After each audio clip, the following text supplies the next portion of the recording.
If diagonals of a cyclic quadrilateral are diameter of circle.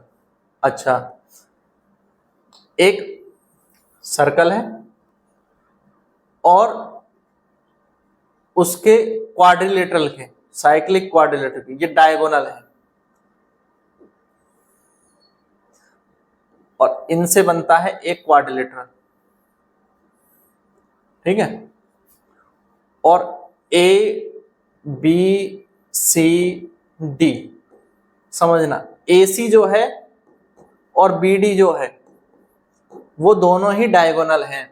दोनों क्या हैं? Diagonal हैं। ये बात क्लियर है? ए बी सी डी एक क्वाड्रिलेटरल है, ये दोनों डायगोनल हैं।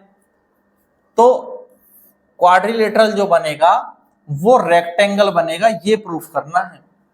ये जो क्वाड्रिलेटरल बनेगा ये एक रेक्टेंगल बनेगा, ये प्रूफ करना है। क्या बनेगा? रेक्टेंगल।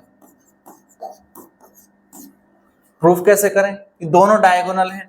तो AC इक्वल होगा BD के, ये भी हमें पता है, और ये डायगोनल है, ये भी हमें पता है। अब देखते हैं, समझो, एक एक चीज को ध्यान से देखो। ABCD दिया है, ABCD क्या दिया है कि साइक्लिक क्वाड्रिलेटरल है। अभी मैं ये नहीं कहूंगा रेक्टेंगल है, मुझे एक साइक्लिक क्वाड्रिलेटरल दिया है। चार भुजाएं हैं इसकी, क्वाड्रिलेटरल बोलते हैं जिसकी चार भुजाएं। साइक्लिक है जो सर्कल को टच करती हैं, चारों जो है साइड किसको टच करती हैं? सर्कल को टच करती हैं। तो इसलिए इसका नाम हो गया साइक्लिक क्वाड्रिलेटरल। इसके दो डायगोनल हैं, AC और BD, जैसा क्वेश्चन में कहा गया था। अब डायगोनल हैं तो इसलिए AC इक्वल टू होगा BD के, ये तो सिंपल सी बात है, डायगोनल दोनों इक्वल होंगे, ठीक है। इन डायगोनल से सर्कल खींचा गया है, ठीक है, और उसी सर्कल पे क्या है? ये क्वाड्रिलेटरल है।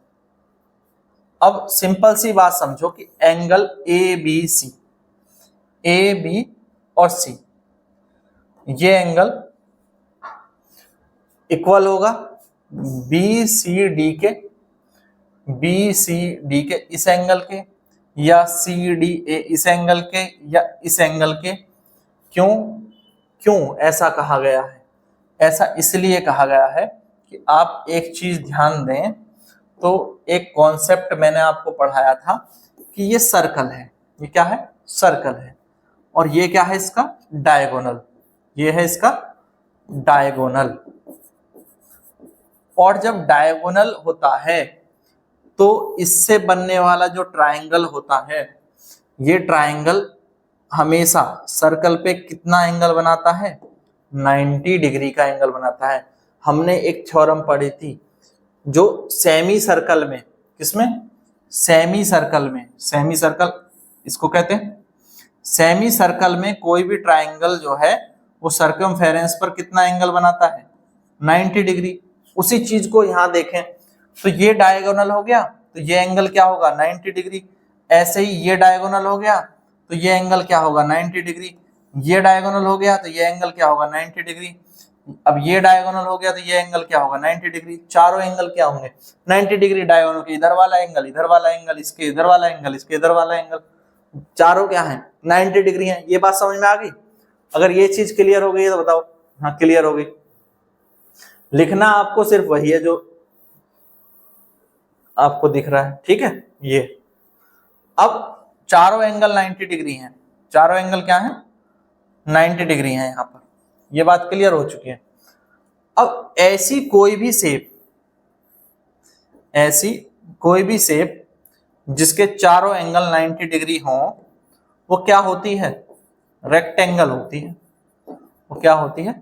रेक्टेंगल होती है। वो स्क्वायर भी हो सकती थी अगर मैं चारों साइड इक्वल प्रूफ करता, अगर मैं चारों साइड इक्वल भी प्रूफ करता, बट मैंने अभी चारों साइड इक्वल तो प्रूफ करी नहीं है, इक्वल नहीं प्रूफ करी है, इसलिए ये रेक्टेंगल है। अगर मैं चारों साइड को इक्वल और प्रूफ कर दूं, AB equal to BC equal to CD equal to AD अगर प्रूफ कर दूं तो फिर ये स्क्वायर हो जाएगा। फिर ये क्या हो जाएगा? स्क्वायर हो जाएगा। अभी मैंने नहीं प्रूफ किया है, अभी मैंने सिर्फ इतना प्रूफ किया है कि ये चारों एंगल 90 डिग्री है, और जब चारों एंगल 90 डिग्री है तो ये रेक्टेंगल है, क्योंकि रेक्टेंगल के इंटरनल एंगल क्या होते हैं? 90 डिग्री होते हैं। कर लेंगे, ठीक है। वीडियो आपको पसंद आए तो लाइक जरूर करें, शेयर करें अपने सभी दोस्तों के साथ। इसी तरह के और वीडियोस देखने के लिए प्लेलिस्ट में जाएं। Thank you, thanks for watching.